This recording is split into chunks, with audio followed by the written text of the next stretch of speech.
In June 1776, a month before the official Declaration of Independence by the American colonies, a committee of 13 delegates, one from each colony, began drafting the Articles of Confederation, which would become the United States' first constitution. As they composed this document, their continuing conflicts with Britain's central government were obviously fresh in their minds. Consequently, the Articles of Confederation established a loose confederacy of 13 independent sovereign states with a weak central government.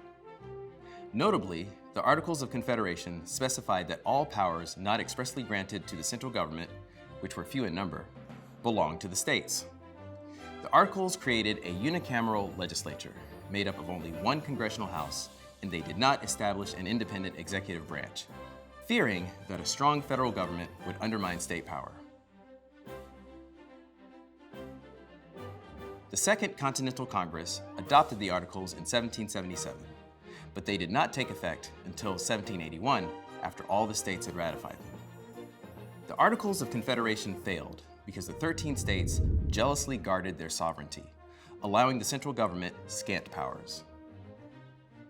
Unable to levy taxes, the new government could not repay debts incurred during the Revolution. Without the ability to regulate interstate or foreign trade, Congress could not sort out a confusing jumble of trade duties placed on imports by individual states. Moreover, there was no centralized judicial system to address national issues.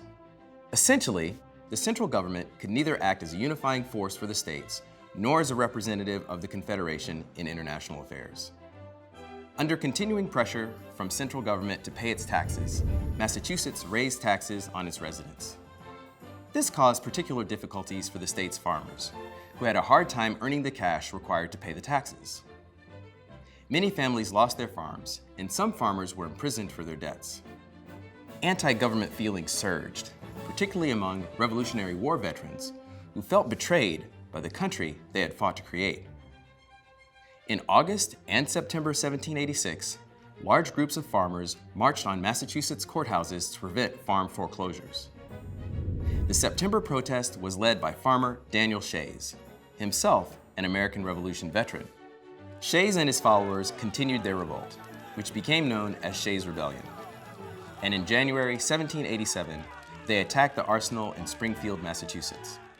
Although the insurgents' attack failed, Shays' Rebellion lent a strong argument for the revision of the Articles of Confederation, which would eventually lead to the drafting of the U.S. Constitution.